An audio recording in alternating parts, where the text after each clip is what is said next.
什么情况？我这是做梦误入古装家庭伦理剧了？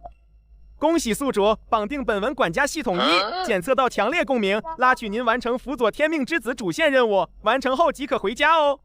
这不是昨天看的狗血虐文吗？男主纯吸血鬼，女主顶级大怨种。我昨天怒写了2000字差评，这也算共鸣？那个原来的女主灵魂觉醒跑路了，所以宿主既来之则安之，请尽快推进主线。永安侯府规矩大，我只能带走一个，你们俩谁愿意跟着我？娘，我跟你走。哟呵，剧情不对啊，这女配重生了。警告，女配重生抢夺主线，宿主快抢回侯府名额。妹妹，侯府规矩严苛，你性子直，去了肯定要吃亏，还是姐姐去吧。姐妹，这是饭吗？你就吃，真是茅坑里打灯笼，找死啊，找死啊！好，那我跟着爹爹。沈燕，从今日起，你我一别两宽。不送。摆脱怨种命运第一步，远离龙潭虎穴。完了完了，主线偏离了，不去侯府怎么接触天命之子萧景琛啊？会被抹杀的。原主跑了，你们吓得拉我来救场，世界都要崩了，你舍得抹杀我？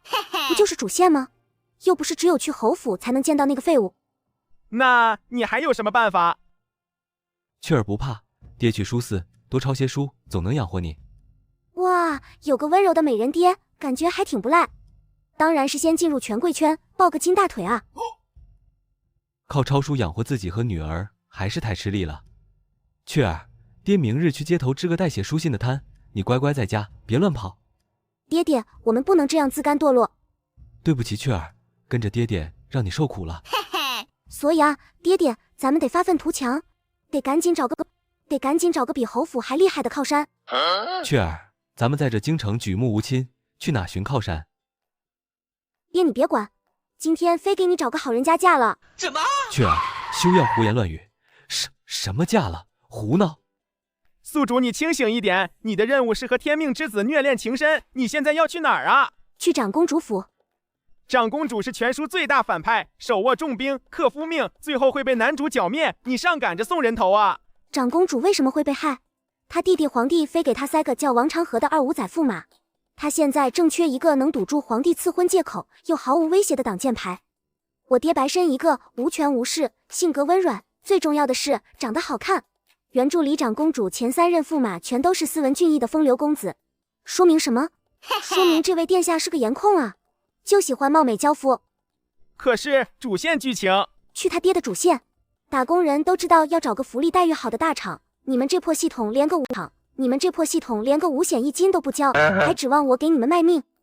你凭什么觉得长公主会接受沈燕这个活不过3级的废柴呀？啧，没品位。女战神配病弱娇夫，懂不懂什么叫极致反差萌？可是原书剧情没有这段啊。你不懂，这叫曲线救国。我一个穷书生的孤女，怎么接触你的天龙人男主？卖身吗？那还不如卖我爹。竟然好像很有道理哦。爹，等会儿见到了人，你就负责保持你这副弱柳扶风的姿态，眼神要无辜，眼尾要泛红，最好能挤出2滴要掉不掉的眼泪。雀儿，这等以色示人的做派，爹万万做不出来。爹，你最大的优势就是色，你难道想看我吃不饱穿不暖？你想等娘哪天心血来潮，把我也抢到侯府去，和爹爹永世分离吗？若真能护你周全，爹听你的便是。这就对了嘛，格局打开。雀儿，你说的好人家莫不是，这可是能把敌国将领脑袋拧下来当球踢的活阎王啊！去，哪来的叫花子？劳烦通报一声，就说有人来给长公主送一份大礼，能解殿下燃眉之急。殿下，陛下也是为您好。王长河才高8斗，清白人家，陛下说了，若殿下再推辞，便要亲自下旨赐婚了。我的好弟弟，前3个驸马怎么死的？你心里没数吗？如今京中勋贵人家，谁肯来？你找来的，不用想也知道是个恶心人的玩意儿。启禀殿下，侧门外来了个人，说给殿下送份大礼，解殿下燃眉之急，还说传闻殿下连克3夫，命格极硬，他爹的命格最坎坷，问您要不要试试？大胆狂徒，奴才这就叫人把他们乱棍打死。慢着，本宫倒要看看是哪个不要命的狗东西敢来触这个眉头。雀儿，我们还是走吧。爹，雀儿，我们还是走吧。爹就算去扛包卖苦力，也总能养活你。爹，来都来了，咱们现在住的是杜家的宅院，万一被赶出去，还得去和野狗抢地盘。你忍心看女儿被野狗追着咬吗？可这长公主府岂是我们能高攀的？爹，你得对自己有清晰的认知。你这长相放在整个京城，那也是断层顶流。宿主，你玩火自焚，现在回头还来得及。高风险高回报，我爹这种极品小白花男就是为长公主量身定制的。前3任驸马跟这男人一比，简直就是土鸡瓦狗。民女沈金雀见过长公主殿下。小丫头，是你说要给本宫送份大礼？正是民女。民女听说朝廷最近打算赐婚一个姓王的书生给您，你是从何得知？谁派你来的？殿下息怒，小女年幼无知，满口胡言，草民愿替小女受罚。殿下，没人指使我。我爹也是书生，但他比那个姓王的肯定好。我爹也是书生，但他比那个姓王的肯定好看100倍。而且我爹背景干净，胆子比兔子还小，对您毫无威胁。您把他留在府里，既能堵住朝廷赐婚的借口，又能每天看着赏心悦目。娶了我爹，殿下稳赚不赔。小丫头满嘴荒唐，偏偏踩在我所有痛点上。王长河那个眼线，我确实急需一个理由推掉。这男人看起来文文弱弱，翻不起任何风浪。最要命的是，长得实在太合我胃口了。殿下，草民只求温饱，如果府上缺个滕超的书生，草民斗胆。该死的，太是我的菜了。进来说。雀儿，爹现在后悔还来得及吗？来不及了，门都关了。爹，挺胸收腹，把你那书卷气端出来。小丫头，本宫再问你一遍，王长河的事你从何得知？回殿下，民女方才在侧门外等通报的时候，听见2个穿宫里衣裳的公公在巷子里说话。一个说陛下圣意已决，里衣裳的公公在巷子里说话；一个说陛下圣意已决，另一个说王家那小子8字跟殿下合过了。民女虽然年纪小，但也听得出他们在说殿下的亲事。他的目光清澈坦荡，没有闪躲心虚。那2个内侍长什么模样？一个胖胖的，一个瘦瘦的。胖的说话声音特别尖，瘦的一直在点头哈腰。民女认不得宫里的公公，只觉得他们穿的衣裳料子挺好。含糊其辞，说了等于没说。但这丫头的眼神清亮，不像被人叫过话术。你叫什么名字？草民沈燕，祖上也曾入仕，但家道中落，如今只是一介白身。沈家祖上对杜家有恩，草民与杜氏女成婚，育有2女。只是草民无功名，无法给妻女更好的生活。如今杜氏提出合理，草民本想靠替人抄书、教蒙学养活女儿。这个女人凛然不可侵犯的气势，像书里写的执戟披甲的女将军，英气勃发，宛若天神。我从没见过这样的女人。勃发，宛若天神，我从没见过这样的女人。但草民见到殿下之后，觉得若能留在殿下身边效力，便是给殿下磨墨研珠、整理书卷，草民也心甘情愿。爹这是开窍了，效果拔群啊！你可知道本宫前3任驸马都是横死的？知道呀，所以我爹才合适吗？京城那些世家公子金贵的跟瓷娃娃似的，家里人肯定不乐意把儿子送来。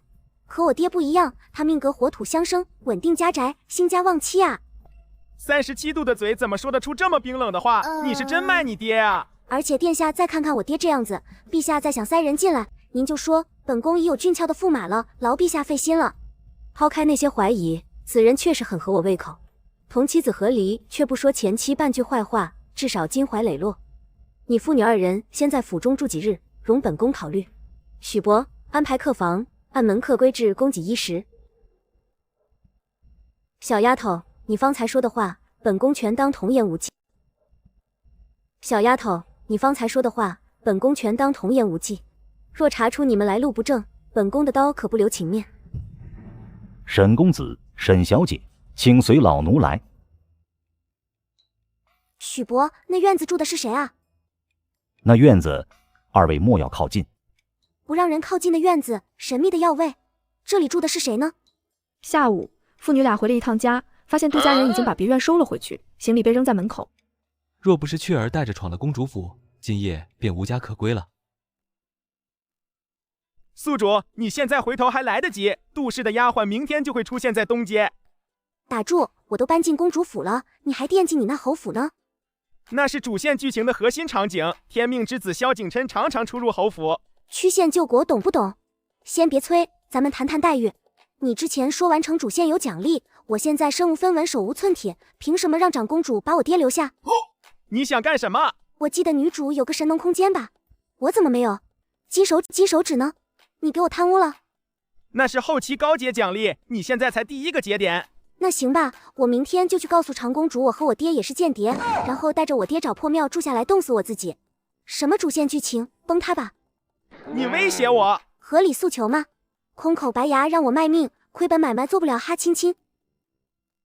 只能开放基础功能，种植区3亩，储物格10个，灵泉、炼药炉全部锁定，这已经是最大权限了。成交。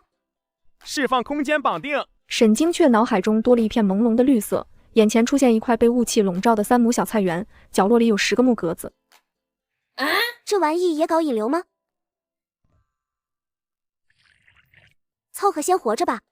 意识退出空间，沈精确脑海里又浮起影竹园的药香。书里对长公主府的描写不多，那个药香院子住的到底是谁？若能在此处安顿下来，雀儿便不必再受冻了。福利院长大，18岁出门打工，发烧晕倒都没人知道，可这个世界给了我一个爹，穷的叮当响，胆小的要命，但会默默关心我的爹。爹你放心，我绝不会让你像原书里那样冻死在破庙里。古代人到底为什么这么早起，鸡都没开始上班呢？黑心老板压榨童工。雀儿，醒了吗？爹，我醒了，但是我的灵魂还没到岗。许管家送早膳来了。让饭进来。哇！谢谢许伯。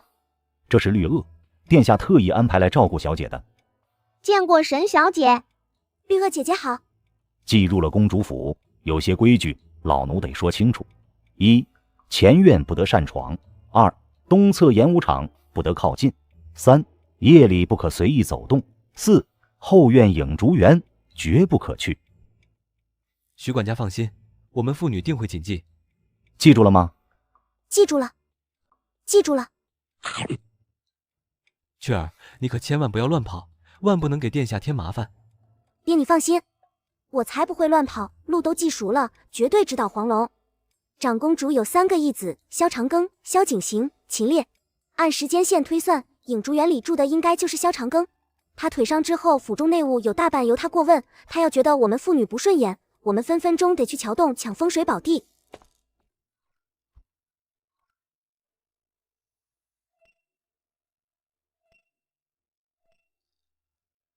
咦，闻到的药香里都有这些药材？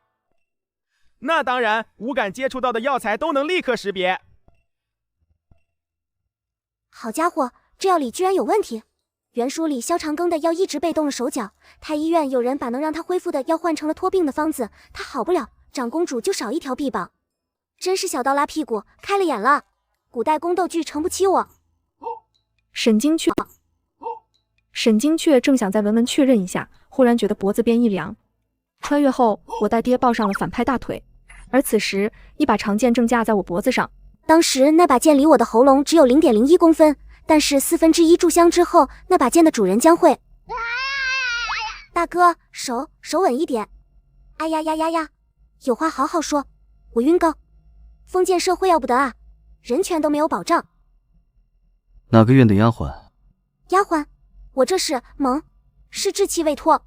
大公子，这丫头在门外探头探脑，鬼鬼祟祟，图谋不轨。喂，饭可以乱吃，话不能乱讲。我那叫探索未知，你不能因为我海拔低就说我行为猥琐。姓名？大公子，我叫沈精确，西陵居门客沈燕的女儿，昨天刚入府。原来是那个自荐枕席的书生带来的拖油瓶。大公子，话别说那么难听嘛，我们也是来结长公主殿下燃眉之急的。拖下去，交给许。之急的。拖下去，交给许伯。等一下，大公子，你的药有问题，再喝下去，你这腿别说站起来，以后甚至可能全身瘫痪。宿主，你为什么每次都要在别人雷区蹦迪？你说什么？你的药有问题，药方中的几种药单用无毒，配在一起却会导致你体内的毒素排不出去，天长日久，人就真的废了。哦，你倒是说说，我的药有什么问题？若说不出来，我就是闻出来的，我鼻子灵。玄七，去请季千商。肖长庚，你最好真有什么要紧事，哪儿来的小豆丁？哪来的白斩鸡？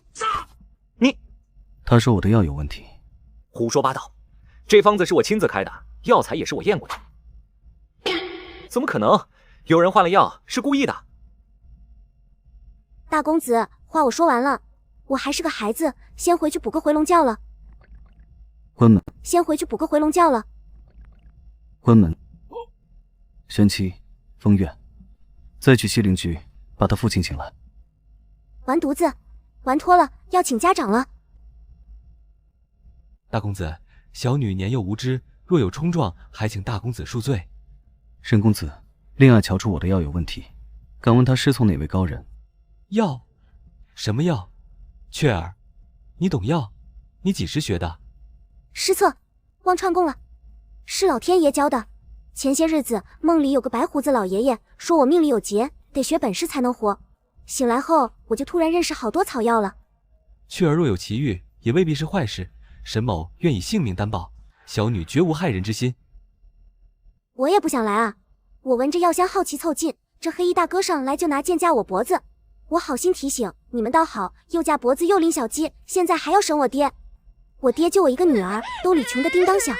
你们要是冤枉我，给我咔嚓了，他还得给穷的叮当响。你们要是冤枉我，给我咔嚓了，他还得给我买棺材。那不得雪上加霜，霜上加冰，冰上撒盐，盐里掺沙。昨日那对姓沈的妇女安置在哪儿了？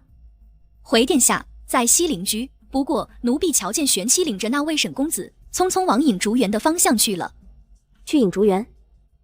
刚穿越就被人用剑架在脖子上，而最大反派也即将抵达战场。怎么回事？殿下，小女年幼，若有冒犯，沈某愿一力承担，但请殿下明鉴，我们父女绝非奸细。哇哦，我爹这张脸是真能打，长公主那一眼分明是被美色迷惑了一秒。小丫头闯进影竹园，闻出我的药有问题。药？殿下，这丫头说的没错，有人在药里动了手脚，会压制毒素排出。长庚本就中毒未清，再喝3-5个月，真会成废人。萧明月的脸色一寸寸沉下去。太医署送来的药材有问题。入库前我查验过。下去。太医署送来的药材有问题。入库前我查验过，没问题。我怀疑是入府之后被人调换了部分。换药的人很懂行，也知道我只验入库药，不会翻煎完的药渣。好的很啊。萧明月果断下令封存药渣，彻查所有流转记录。殿下，我还有补充。众人目光齐刷刷落在他身上。药材被换有3种可能：第一，太医院出库前就被换了，但姬大夫验过，可能性小；第二，进府后在库房被换，能接触药事的人都有问题；第三，煎药的人每次只换一点点，不容易发现，还能甩锅给药材本身。所以不能只查药房，送药的小厮、守库的婆子、煎药的仆役都得查。还有，最近谁突然手头宽裕，谁家里人生病，谁跟宫里的人有来往。当然啦，我只是个小孩子，我随便说说。院子里安静的可怕。他不是只学了药吗？怎么连查案都会？不用紧张，本宫若认定你们是奸细，你现在已经……不用紧张，本宫若认定你们是奸细，你现在已经不在这里了。多谢殿下信任。小丫头，今日若非你，长庚就耽误了。说吧，想要什么赏赐？殿下，小女只是误打误撞，哪敢邀功？爹，大好机会，别瞎谦虚啊！殿下，我想请您给我爹一个机会，让他替殿下效力。萧长庚眉头一压，刚刚放下的戒心又提了起来。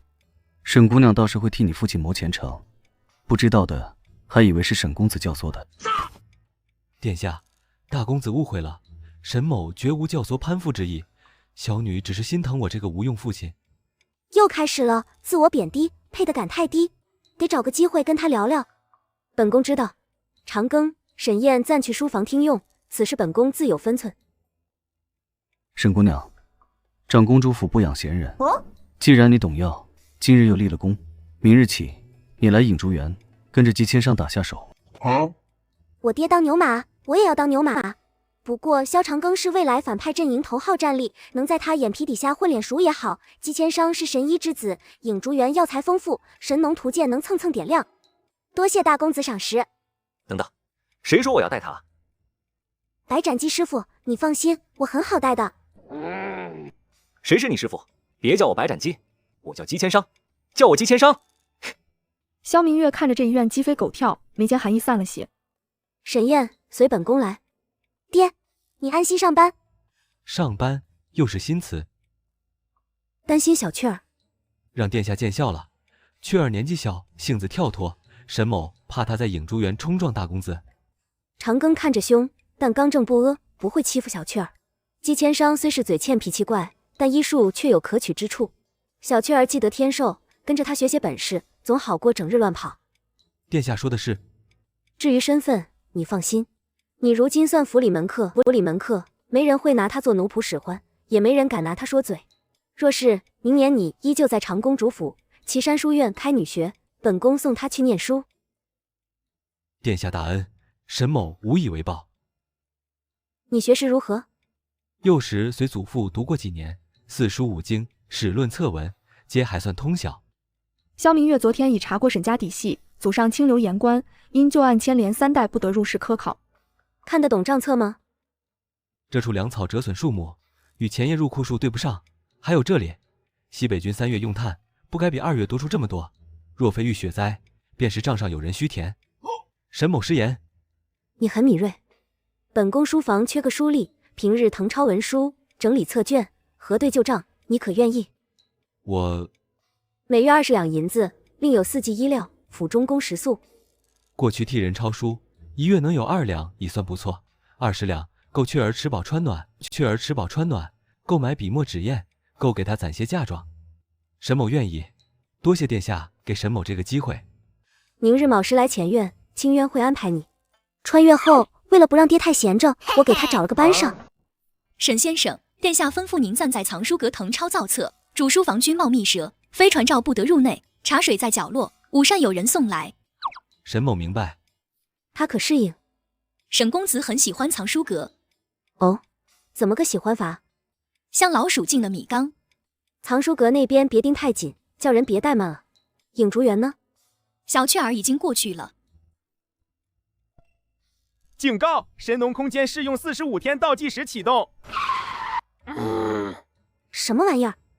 宿主提前透支神农空间基础权限，现已触发试用期规则。45天内完成主线事件1，偶遇天命之子萧景琛。偶遇你个萝卜开花！我现在人在长公主府，和男主隔着侯府、皇宫、朝堂无数个鸿沟，我去哪里偶遇？宿主，主线不可长期搁置。你来得倒早。就是我这个年纪，本来该躺在床上长身体，结果被你们抓来分拣药材、洗药罐子。谁抓你？昨日你自己答应的。成年人的崩溃就在一瞬间，小孩姐的崩溃从卯时开始。少贫嘴，今日先认药，30味药分门别类，错一味超药性10变。沈精却像看到自助餐一样，摸摸这个闻闻那个，速度快得惊人。这个不干净。备用药柜也有问题。备用药柜钥匙3把，1把在姬公子手里，1把在属下这里，1把在库房严婆子手中。严婆子昨夜审过。审过？他赌咒发誓近半月只有煎药房的阿福取过药，另有2次是姬公子亲自取用。那他什么意思？我自己给自己换药，我闲得慌吗？也可能是你梦游，半夜起来给职业生涯埋雷。你觉得呢？你觉得呢？让最近碰过备用药柜的人在院子里集合。如果有人长期接触，手上、袖口、指甲缝里多少会有残味。药味混杂，如何分辨？我闻啊！姬千商哑口无言，差点忘了这里有个狗鼻子天兽小怪物。玄机，按他说的办。仆从在院中站成一排，沈精却一个接一个闻过去，直到站在阿福面前。真相只有一个，内鬼就是他。冤枉啊，大公子！药都是严嬷嬷亲手给的，小的就是个看炉子的，从小在府里长大，接100个胆也不敢下毒啊。确实有那喂药的气味。玄机，阿福在衙，查他近半个月见过谁，经手什么，家里多没多银钱。大公子明鉴，小的要是半句谎话，出门就被隔壁老李头的驴一脚踢进粪坑里，吃1辈子屎。好家伙，发了一个好有味道的毒誓。沈姑娘，你觉得他在撒谎吗？他看着不像主谋。为何？因为他看起来没这个。为何？因为他看起来没这个脑子。真要在主家要里动手脚，刚才大查内鬼，他早该找借口开溜了。我猜他是被人利用了。那就顺着他身边的人往下扒。你方才真是光靠鼻子闻出来的？不然呢？难道我上去抱着他的手嗦两口尝出来的啊？你口味好重哎！你才口味重。傍晚，沈金雀拖着失去灵魂的肉体飘回西陵居，整个人都蔫了。今日午后，清渊姑娘送了些茶点，爹想着你爱吃甜口，便偷偷藏了2块。谢谢爹爹，爹爹最好。今日在影竹园，可是受了什么委屈？也还行，当了一把缉毒犬帮抓内鬼，又被白斩鸡当免费劳动力使唤了一下午，药味闻得我头晕。内鬼可牵扯到你了？沈金雀挑拣着说了药材调包的事。这等阿杂事，爹虽不懂药理，但咱们初来乍到，拿好阅历做本分即可，千万别趟着浑水。知道了，爹爹。千万别趟着浑水。知道了，爹爹。木秀于林，风必摧之，我不会随便露头的。苟住就是胜利。若是真熬不住，明日爹替你去告假，歇一日。别，我要当卷王，我爱上班，还得刷满50个图鉴开通灵泉呢。打工人没有眼泪，打工人永不言败。穿越后，我当场侦破奇案，并得到长公主的赏赐。昨日影竹园的事，本宫都知道了。你立了功，想要什么？殿下，我听说3日后京中有新春灯会，我想去看看。按照原书剧情，萧景琛3日后一定会去白玉桥放灯，只要混在人群里远远看他一眼，系统判定偶遇成功，就能保住神农空间。准了。清渊，灯会当日多派2名护卫跟着，去上衣局传话，给沈先生和小雀儿各赶一身出门的衣裳。殿下人美心善，英明神武，乃大雍顶级大善人。去吧。殿下，我能不能带我爹一起去？我爹以前忙于生计，应该也没怎么参与过这类活动。准。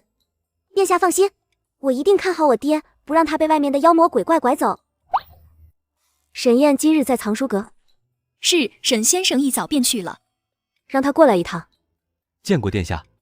灯会的事，本宫已应了小雀儿，你带他出去走走，别让他整日闷在药房里。殿下厚恩，沈某与小女铭记在心。沈公子可有表字？有，祖父在世时为沈某取字清衡。往后在府中，本宫便唤你清衡，可好？殿下愿如此称呼，是沈某之幸。灯会前1日，上衣局把新衣送到了西陵居。老天奶啊，被自己爹美到了！这要放现代，评论区不得全是岳父大人，我可以。可是哪里不妥？太妥了。萧明月本只是路过西陵居，可听清渊说上衣局送了衣裳，脚步不知怎么便拐到了这里。殿下，你来的正好，快看我爹这身好不好看？这里。殿下，你来的正好，快看我爹这身好不好看？雀儿。我爹爹这么好看，谁要是跟他成亲，一天饭都要少吃2碗。不许胡说。小雀儿说的也不算错。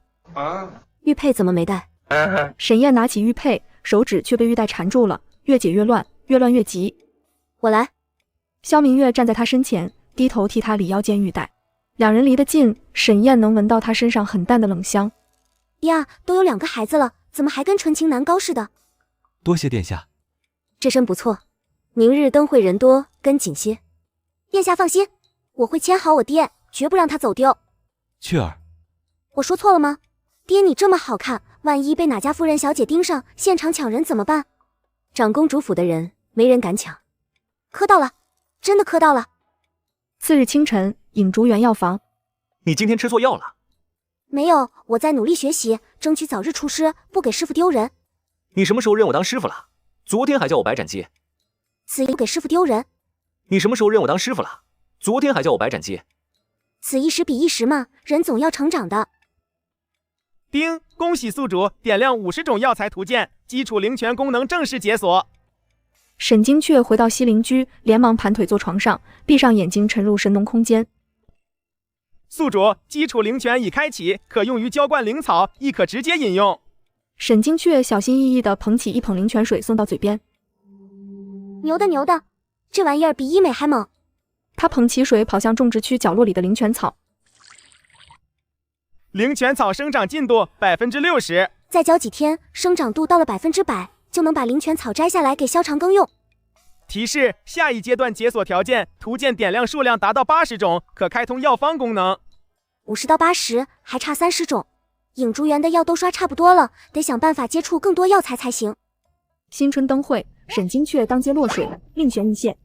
为了完成主线任务，偶遇男主，沈金雀趁几人不注意溜了出来。妹妹，庭云，这就是你那个留在沈家的妹妹？是。金雀，你怎么在这里？姐姐安好。这礼行得随意，府里没人教过吗？听闻沈姑娘跟着父亲住在外头，规矩上疏漏些也寻常。诸位姐姐莫怪，她年纪小，从前又少见世面。这话出口，沈庭云心里也有些难堪。姐姐说的是，我少见世面。今日头回见贵府小姐，当街教人规矩。金雀，不得无礼，这是永安侯府嫡小姐赵玉婉。原来是侯府嫡小姐，失敬。原来这就是书里一直欺负原主的赵玉婉。你既知失敬，便该向大家赔不是，免得旁人说庭云的妹妹没有教养。今日是长公主府的人带我出来的，若说我没有教养，那赵姐姐的意思是长公主府不会教人。长公主府，莫不是见你姐姐入了侯府，心里不平，也学着攀高枝？你说你是长公主府的人，是府上什么人？奴婢吗？温倩柔，原书里赵玉婉身边最忠实的跟班，踩高捧低，没少欺负人。诸位都是高门贵女，想来家学不差。你们当街以多欺少，围着我冷嘲热讽，这就是永安侯府和辅国公府的教养。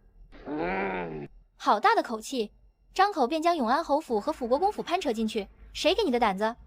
这般伶牙俐齿，既无人教你，我替庭云管教一二，也省得你将来出去丢他的脸。等一下，倩柔姐姐，金雀年纪小，话说的冲了些，我替她赔不是。庭云，你要护她。玉婉姐姐，她毕竟是我妹妹。你如今住在永安侯府，吃穿都是侯府的。今日你若站在她那边，回府后便不必再叫我姐姐了。沈庭云浑身血都凉了半截，他知道这句话的分量。侯府老夫人最疼赵玉婉。庭云，你若是不忍将人交给我，你自己训诫交给我，你自己训诫一番，倒是也行。姐姐，你真的觉得我错了吗？金雀，你认个错，这事就过去了。他们摆明了借着欺负我来羞辱你，你看不出来吗？沈庭云当然看得出来，也许再忍一忍，等母亲站稳脚跟。姐姐确实长进了，进侯府才几天，已经学会是非不分，背刺亲妹了。谁给你们的胆子动长公主府的人？一个丫鬟也敢拿长公主府压我？本小姐面前，什么时候轮到奴婢插嘴了？绿萼姐姐，他们欺负人，还要打我。你们两个长公主府的下人，今儿个借主家名头出来撒野是吧？今儿个就算把你们两个贱婢打杀了，回头陪长公主两个人，想来殿下也不会多说什么。绿萼的脸彻底冷下来，手按上腰间暗扣，把人拿下。两个膀大腰圆的家丁应声上前，伸手就朝沈金雀抓去。家内年幼不懂事，求大小姐高抬贵手，我替她向各位赔罪。沈庭云，你是真的要跟我作对？今日护着外人打我的脸，回去你自己掂量掂量后果。玉婉姐姐息怒，今日灯会人多眼杂，若真闹到官府去，侯府的脸面也不好看。祖母最重体面，若传出去，大姐姐也要被问话的。下贱坯子，就凭你也敢拿祖母压我？沈庭云忽然觉得很可笑，赵玉婉当街甩他一巴掌，就跟打一条狗一样随意。你凭什么打我姐？小可爱。婉儿，有人落水了，是个小姑娘。小可爱。婉儿，有人落水了，是个小姑娘。雀儿。清渊。殿下，天这么冷，雀儿那么小，她不会水啊。都是奴婢无能，没看住小姐。哗啦一声水响，清渊拖着沈金雀浮出水面。萧明月提着的那口气终于松了下来。长公主殿下，永安侯府的嫡小姐，当着本宫的面推本宫的人下河。永安侯府是活得不耐烦。殿下饶命我不是故意的，我不知道他是殿下的人。辅国公府的？方才说要打杀本宫的人，再赔2个了事。殿下，是我口无遮拦，请殿下恕罪。来人，传本宫令，永安侯府、辅国公府各送一份今日之事详录。本宫明早要见到府上主事者的回话。回府，请太医。雀儿，听得见爹说话吗？爹，我没事，就是快被冻成冰雕了。爹在，雀儿不怕。谁动的手？无形的威压蔓延开来，所有人后脖梗一凉。殿下容禀，臣女并非有意。殿下容禀，臣女并非有意。本宫问的是谁动的手？这位小姑娘自称长公主府中人，言辞失礼，臣女恐有人借殿下名号招摇，才出手训诫。殿下明鉴，玉婉姐姐也是顾念殿下清明。你若疑她冒名，为何不遣人到长公主府求证？灯会人杂，臣女一时情急才。你带着家丁围堵她，还亲手把她推下桥。赵小姐，好大的威风！殿下，是他先动手扯臣女衣裳。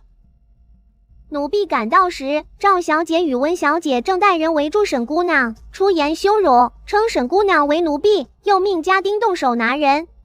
方才场面混乱，她自己站不稳才掉下去的。赵小姐，我站不稳，能从桥栏上飞出去吗？还有她，明明是沈姑娘的亲姐姐，奴婢赶到时正撞见她长官沈姑娘。我们家姑娘要不是为了维护她，也不会冲出去同赵小姐拉扯。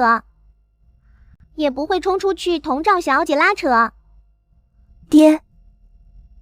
赵玉婉听见绿萼提起沈庭云，满腹怒气终于寻到出口。都怪你这个小可爱。赵小姐，殿下面前慎行。我打自己家人，长公主也要管。本宫府上的婢女都知道当街不可欺人，赵小姐读了这些年女诫女训，都读到狗肚子里去了。哼，殿下说话未免太重了些。臣女是永安侯府嫡出长女，祖母与太后娘娘自幼相识，情分非比寻常。殿下当真要为了一个来路不明的小丫头与太后娘娘为难吗？太后，看来以权势压人是永安侯府的家学渊源，难怪欺负人这么顺手。殿下，你做什么？放开我！回去告诉赵恒，若永安侯府觉得本宫的教法不妥，随时来长公主府找本宫算账。妈呀，长公主简直就是女王主人妈妈级别的，好帅！大女人就是牛。丁，偶遇男主萧景琛任务已完成，奖就是牛。丁，偶遇男主萧景琛任务已完成，奖励发放中。神农空间基础版永久保留，正式版权限开启。等等，什么时候偶遇的？我怎么不知道？你和天命之子处于同一事件范围内，符合偶遇判定标准。你的意思是，他看见我了，还注意到我了？正确，天命之子全程目睹宿主落水及后续事件，系统判定双方完成空间交集，任务达标。萧景琛注意到我了，原书里的他表面温润如玉，实则城府极深，擅长发现有用的人，然后绑在身边。原女主就是这么被他套牢的。爹，我没有想害精确，我只是想让事情快点过去。庭云，你怕侯府为难你，爹能明白。沈庭云眼眶一热，心里猛地燃起希望。她是你妹妹，她替你出头，你却帮着外人打她。庭云，你怎么成了一个这样是非不分，连底线都不要了的孩子呢？你照顾好自己，好自为之。那个丫头明明毫无规矩，体统粗鄙不堪，为之。那个丫头明明毫无规矩，体统粗鄙不堪，却能让眼高于顶的镇国长公主亲自下场护短，有意思，真有意思。殿下可要回了？那个小丫头去查查她是谁，和长公主府又是什么关系？马车辚辚碾过长街。爹，我真没事了，姬师傅药丸子管用的很。雀儿，你告诉爹，为什么一个人跑去白玉桥？你知不知道，爹听见你掉进水里的时候，心都要停了。沈晶却张了张嘴，一时间不知道说什么好。雀儿，你跟爹说实话，你是不是想去找你娘？是爹没本事，让你觉得开不了口吗？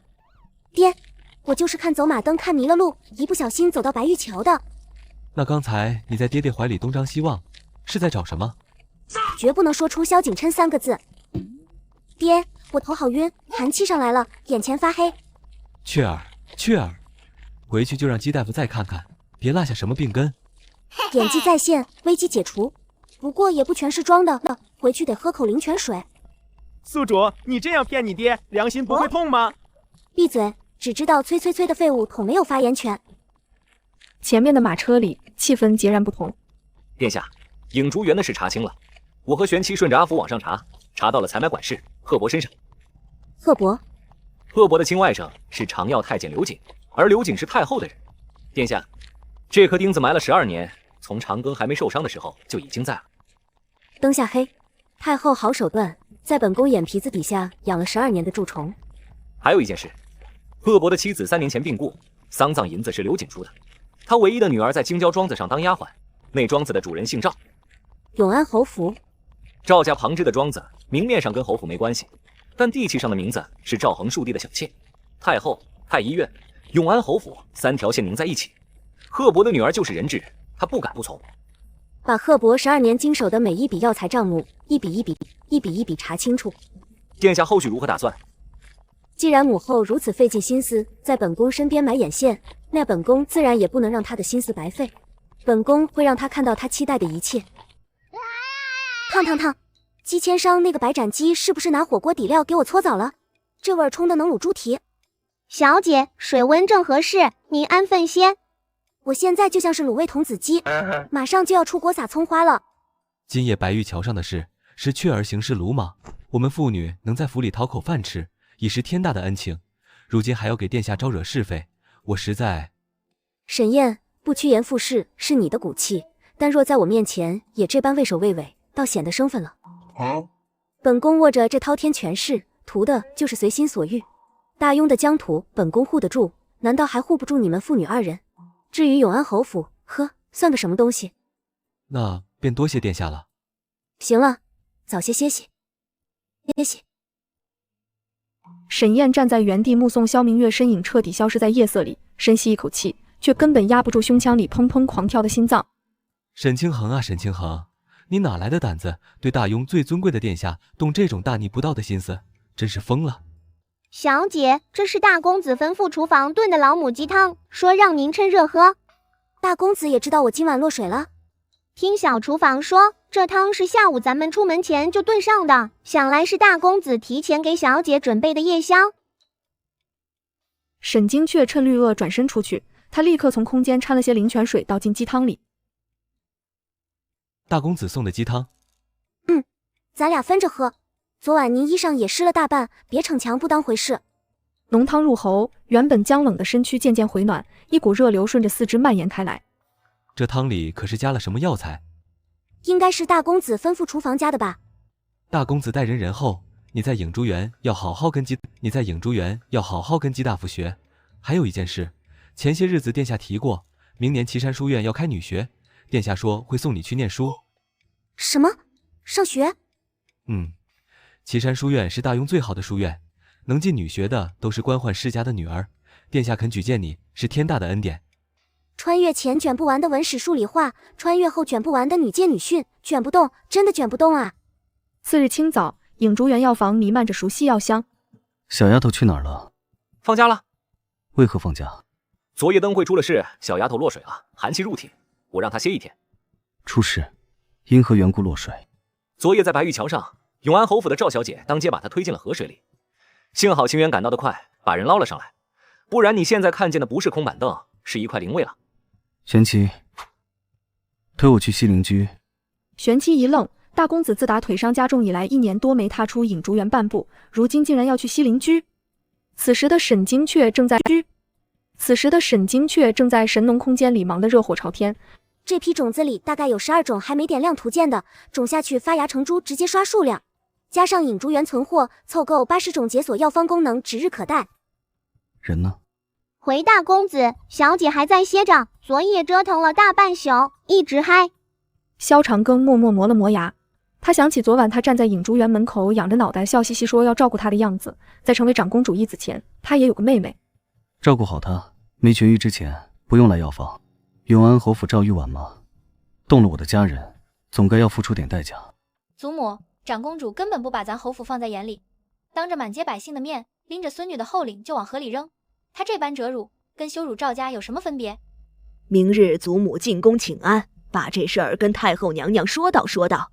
萧明月再跋扈，也不能当街欺辱朝臣家眷。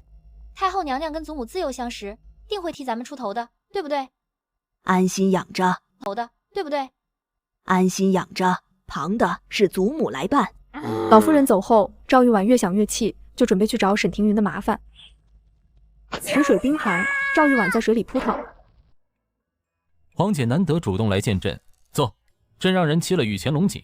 臣今日来，却有一桩事想请陛下定夺。前几日臣出城散心，偶遇农人跪路哭诉田地被人强占，臣顺手查了查，强占田亩之人竟是永安侯府。这怕是底下人打着侯府名号胡作非为吧？赵恒为人忠厚，臣起初也是这般想的，只是消息传开，附近数十户苦主闻讯赶来求臣做主，43户，涉及田亩约2000余顷，时间跨度3年有余。皇姐辛苦了，此事朕会让人去查。陛下英明，只是新年将至，43户苦主若迟迟等不到说法聚在一处喊冤，恐怕有损陛下人君清明，还需陛下尽快决断。萧承玉盯着他恭顺的眉眼，胸口气闷。却只能深吸一口气，压住怒意。传御史大夫。萧明月刚走出御书房，就被人请去太后处喝茶。明月呀，你瞧这位王公子，翰林院王学士嫡长子，去年秋为榜眼，才学品貌一等一。哀家知道你从前抵触成婚，你且看看这位王公子如何？在下王长河，愿意余生替殿下分忧解难。人总要相处过才知好坏。今日御花园梅花正好，你与王公子不妨去走走。不必了，孩儿并非抵触成婚，只是已有心仪之人，不劳母后费心安排。殿内安静下来，王长河笑容僵在脸上。是哪家的公子？家世如何？孩儿府中门客，出身不显赫，但人品才学俱佳，温润守礼，很合孩儿心意。殿下，婚姻大事关乎皇家体面，这门客白参传出去，怕是不好听。这门客白参传出去，怕是不好听。而臣则序无需他有权势功名，只因这些我都有。太后应当最懂儿臣，前几任驸马哪个不是清秀俊朗的儿郎？王公子才名在外，仪表堂堂，看不上。殿下，在下哪里不入殿下的眼？本宫为好俊美男子，而你太丑。王长河整个人僵在原地，脸上的血色尽退。太后娘娘，在下身体不适，先行告退。明月，你今日是存心让哀家难堪？孩儿不敢。哀家丑话说在前头，长公主府的驸马不能由着你一时兴起。自然是要得了旨意才成婚。母后，长公主如今这般固执，该如何是好？让王家自己去查。王长河今日受了这般折辱，自会想法子打听那个门客是谁。王家若查出什么，自然会禀报母后，到时候母后坐收渔利。你倒是比从前聪明些了。母后，儿臣还有一事，皇上近来召景琛进御书房的次数多了些，儿臣心里拿不准，皇上可有立储意向？你急什么？大皇子体弱，能撑几时都两说。二皇子生母婢女出身，朝中无人服他。你是哀家的亲侄女，哀家还能不向着你？但景琛今年16，该让他学着办差了。储位急不来，等时机到了，哀家自会替你们母子筹谋。殿下今日出宫晚了些，可是御书房那边不顺利？御书房倒还顺利，只是太后亲自保媒拉纤，本宫总得敷衍一二。太后又提给殿下赐婚了？何止提，人都在慈宁宫坐着，就等我自投罗网。他打的主意倒好，将王长河送进长公主府，白日做耳目，夜里做驸马。那殿下如何回的？本宫说已有心仪之人。那殿下如何回的？本宫说已有心仪之人。殿下说的可是沈公子？萧明月恼怒瞪了他一眼，别过脸去，耳根烫的能煎鸡蛋。奴婢多嘴。殿下，太后既把王长河带到慈宁宫，怕是不会轻易罢手。若他强行下旨要殿下完婚，殿下该如何？那便在他下旨之前，先把婚事定下。可太后要撮合殿下和王长河，如何肯下旨为殿下和沈公子赐婚？谁说一定得他的旨意？先帝在世时曾赐给本宫一道空白婚书，只等本宫填上驸马的名字，便等同于圣旨赐婚，任何人不得违抗。义母，您说什么？我要喊这个小白脸当爹。叫义父。你？就你？义母征战沙场20年，最后挑中的驸马就是你这么个弱不禁风的白面书生。萧长奇，你若再多说一个字，今年春季围猎你便别去了。当晚接风宴设在正厅，鱼肉温补，多吃些。多谢殿下，在下自己来就好。殿下近日往来宫中劳累，喝酒伤胃，吃些垫垫。大哥，你看见了吗？我不相。就这，你就不说两句？沈家妇女进府那天，义母的意思就已经很明白了。你早就知道了，你都不告诉我。你在岭南，用飞鸽传书告诉你义母看上一个男人了。这顿饭吃了大半个时辰，最后沈宴几乎是弹射起步站了起来。殿下，在下先送小雀儿回去歇息了。沈金雀被夹在胳膊底下，像只被叼走的小鸡仔，两条腿在空中晃荡。爹，我还没吃完那块桂花糕呢。沈宴充耳不闻，脚步飞快，落荒而逃。你要问什么就问吧。爹，你和长公主殿下发生啥了？殿下今日从宫里回来之后，到藏书阁找了我。殿下问我可愿意。你怎么回答的？我说愿意，只是总有些担心。殿下当真不介意我这样无用之人？爹，你答应殿下是因为觉得他救了咱们父女，你该以身相报还人情，还是你自己真的对长公主有意？天晚了，小孩子该睡觉了。丁，新支线触发，沈宴即将成为镇国长公主驸马，宿主社会身份将发生重大变更。提示：男主萧景琛已对宿主展开调查，预计3日内将与宿主相遇，开启新剧情。大哥，义母看上的那个白面书生，你怎么看？义母高兴。我问的是这个吗？我的意思是，难道不该先查查那父女俩的底细？万一是冲着长公主府的家底来的呢？你觉得我没查，就会放她进影珠园？等等，你放那个小丫头进影珠园了？你是萧长庚吗？你是不是被附身了？给我下来！不止进了影珠园，小丫头如今还是我半个徒弟呢。这几天她告假不来，药房里冷冷清清的，连个拌嘴的人都没有。不行，我得去瞧瞧她风寒好些没有。蜜果房的蜜桃煎，她吃了好几天苦药，嘴里怕是没味了。你顺路带给她。哦，你居然还知道小姑娘们喜欢的零嘴？拿着走就是了，废话多。你们都被沈家妇女灌了什么迷魂汤？你闲的话，去库房把我那批湖州生宣清点一下，别在这碍眼。午后阳光照在后花园，沈金雀正在花圃边发呆，系统在他脑子里叽叽喳喳汇报空间药材生长进度。沈家妹妹，二公子好。听说妹妹来府里有些日子了，还没好好逛过花园吧？走，二哥带你转转。来摸我的底了。好呀，多谢二公子。两人沿着花圃小径往前走，萧长奇东拉西扯绕弯子。令尊既有才学，怎么没去考个功名？我爹祖上犯了事，3代不可科考。萧长奇眉毛一挑，这倒跟他查到的一样。二公子，我跟爹爹从前连个落脚的地方都没有，多亏长公主殿下脚的地方都没有，多亏长公主殿下收留我们。二公子不会嫌弃我和爹爹，要把我们赶出去吧？沈清雀，我问你一句痛快话，你们来长公主府到底图什么？你爹一个白身书生，无功名无爵位无家世，你知不知道你爹的身份会给义母招来多大风波？二公子，你以为你说的这些，长公主殿下会想不到吗？有没有可能，正是我爹身如浮萍，才让长公主更有安全感呢？萧长奇抱着胳膊愣在那里，一时没有接话。二公子，不是所有人交往都别有所图的。长公主给了我和我爹庇护，我们父女铭记在心。如果按照您的这个思路，你暗恋京都商会的樊掌柜，也是有所图喽。你怎么知道的？二公子，你再大点声，全府都知道了。你到底从哪儿听来的？谁告诉你的？二公子，谁不知道你年年往商会送重礼？上回许伯在前院清点你带回来的货，我就听见他说这批胶纱里有6匹是单独流出来的，连花色都挑的素净款。不对，那6匹胶纱是我亲自分出来锁在第3辆车里的。许伯根本没经手。这不重要。像二公子你这样优秀的人，除了樊掌柜，还有谁能入你的眼？只不过嘛，实在是情路艰难了些。你要多少钱？封口费你开个价。我教你怎么追他。追了多久了？3年。好持久的舔狗。恕我直言，你是不是方法有问题？就是方法有问题。我送什么他都不收，请他吃饭他带别人来，约他看花灯他说要盘账。二公子，你知道追樊掌柜这种女子最重要的是什么吗？什么？情绪价值。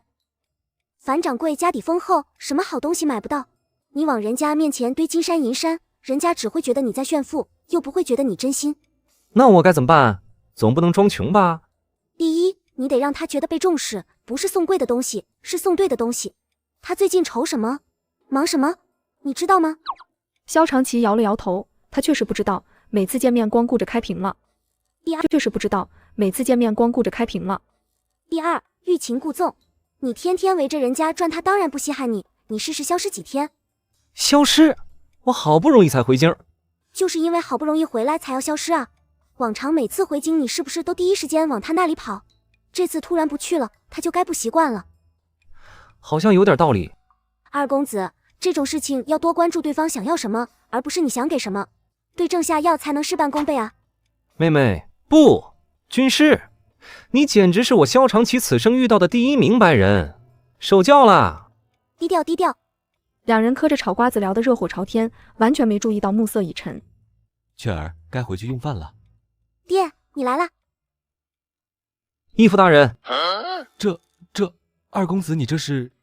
这是给妹妹的见面礼，区区薄资，不成敬意。谢谢二公子。叫二哥哥。二哥哥。义父，昨日是我莽撞了，说了些不中听的话。义父，昨日是我莽撞了，说了些不中听的话，您别往心里去。我仔细想了想，义母这些年过得不容易，能遇上一个让她愿意亲自开口的人，是她的福气。您好好待她就成。我会的。听义母说，你过段日子要去岐山书院读女学。是啊，正愁呢。念书的事包在二哥身上。明天我带你去文津阁，京城最好的书局，笔墨纸砚随你挑，全算二哥的。顺便你再跟我讲讲那个什么情绪价值。东市文津阁，萧长奇熟门熟路带着沈金雀进殿。萧二爷，您可好些日子没来了？这是我妹妹，好生招呼了。笔墨纸砚书本册子全挑最好的，记我账上。沈金雀在1楼慢慢挑选，萧长奇则上了2楼喝茶。丁，主线剧情触发，萧景琛与沈精确于此地偶遇，沈精确情窦初开，对萧景琛心生好感，请宿主配合剧情推进。早知道今天不出门了。萧景琛最擅长演知心人白月光套路，只可惜遇上的是我沈精。萧景琛最擅长演知心人白月光套路，只可惜遇上的是我沈精确。这位姑娘，你手里这方砚台可是老坑的鱼脑洞。你谁啊？在下也是来挑砚台的，瞧见姑娘手中这方品相极好。不卖。姑娘误会了，只是觉得姑娘有如此眼光，实在难得。不过看姑娘方才看了许久没有换伙计，是不是在为价钱犯难？若是不嫌弃在下冒昧，这方砚台的银子在下可以代为。谁说我买不起了？姑娘别急，在下绝无冒犯之意。你就是冒犯了。大庭广众之下，陌生男子跑过来跟小姑娘搭讪，还要替人家花钱，你这是什么居心？啊？你是不是拐带小孩的？二哥哥，有人拐带小孩了！这一嗓子震得整个文津阁3层楼都在回响。谁欺负小爷的妹妹？哪来的野小子？大白天的在文津阁骚扰小姑娘？这位兄台误会了，在下只是对这位姑娘手中的砚台颇感兴趣，并无冒犯之意。二哥，他刚才还说要替我付钱呢，我同他素不相。冒犯之意。二哥，他刚才还说要替我付钱呢，我同他素不相识，这砚台也得不少银子，他一来就要替我买下来，这是为什么呀？你一个大男人主动凑上来搭讪，还要哄她买东西，这不是想拐小孩是什么？长得人模狗样的，专挑小姑娘下手，真是斯文败类。这位公子，小店今日客多怕是有些误会，您看要不也先行一步，改日小的备好茶给您赔罪。是在下唐突了，多有得罪，告辞。算他识相，吓着了没有？还好二哥来得快。你这丫头，我还以为你被欺负了，急得茶都泼了。我就是好好的才能喊你啊，要是真被欺负了，哪还有力气嚎？这小子长得倒是人模狗样的，你这个年纪的姑娘，有人主动送东西还往外推，不愧是我萧长奇的妹妹。二哥哥，你没觉得那人有问题吗？他一进门就直接冲我来了，店里的东西一样都没瞧，来文津阁不买文房四宝，盯着我一个小丫头做什么？那人的穿着，宫里的人，接近小雀儿做什么？你之前见过这个人没有？没有，从来没见过，今天是头一回。行了，别讲这些了，该买的东西还没买完呢，走。沈金雀在2楼书架杂学区找到一本《大庸药材图录》，翻了几页后大喜过望。这书类似于现代杂志，绘满各种药材图谱，还写明京城哪几家药铺有售。这里面有好几种我从未见过的药材品种。虽然图鉴必须接触实物才能点亮，但这本图录至少能告诉我去哪里找。你还看这个？姬师傅让我多认药材，说基本功不能丢。二哥，这本书里标的那几家药铺你熟不熟？京城的铺子有我不熟的吗？你要买什么药材，报个单子出来，二哥给你批发价。二哥，你真是天下1等1的好哥哥。掌灯时分，萧长奇拎着沈金雀直奔影竹园。二哥你慢点，我腿短。这个时辰来何事？大哥，今天在文津阁出了点事。萧长奇挑重点说了经过，沈金雀在旁边疯狂点头，狂点头。还有，府门外那个卖糖葫芦的老汉，我注意他好几天了。今日我一出门他就收摊走了，回来的时候人和摊子全没了。你确定？当然确定。没错，就这张脸。这是三皇子萧景琛。三皇子，梁妃的儿子。你从前在何处见过他？大公子，我发誓我真不认识他。今天之前我连他长什么样都不知道。他主动接近你，必有所图。就是啊，大公子，堂堂皇子跑来找我干什么？太吓人了。会不会是冲着义母来的？不排除。从明日起，你出府必须带上我指派的人。好，别说带人了，你让我女扮男装都行。三皇子又怎样？想打我妹妹的主意，门都没有。此事不要声张，也不要告诉义母。为什么？义母正在筹备婚事，又要应付太后和皇帝，眼下节骨眼上再多一桩事端，你是嫌他不够忙，你也不必太忧心，只需记住，无论他说什么做什么，都不要单独同他接触。大公子放心，我见他就跑，绝不给他第2次搭话的机会。好家伙，所以我今日骂了三皇子登徒子。那咋了？我还说他人贩子呢。他要是记仇，我奇运钱庄在京畿32家分号还开不开了？二哥哥没事的，如果你真因为这件事破产了，正好去樊掌柜面前扮可怜，让他心疼你，说不定樊掌柜心一软，让你入赘给他呢。你说的对啊，雀儿，你可真是为兄的好军师啊！恋爱脑没招了啊！今日败在一个字上，急。对付一个被权贵庇护的小姑娘，不该用施舍的姿态，那只会让她警觉。三皇子，永安侯府送来拜帖，邀您3日后参加西花盛会。既然无法直接接近沈金雀，那从她姐姐下手的话，小小的雀鸟如何能逃脱猎人的手心呢？